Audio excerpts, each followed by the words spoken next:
Hello everyone, welcome to our new video today. I'm going to introduce our the newest products on my right hand. This is the warmer soup pot, and let me give the overall dimensions first.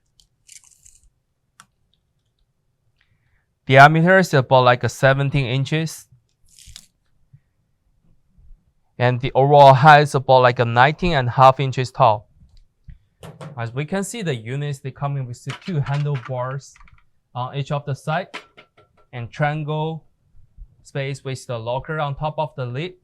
And also we do having the faucets. They have a switcher, have two ways. One is holding all the way open and one is shoved closed. And we can see they have this one, you can twist it to clean it. And we can take a look closer to see the inner side. When we open the security locks, this lid, we can simply remove it. And be careful, they have a gasket inner side on top of the lid. And for the inner side, we can see they marked with the stainless steel with 304.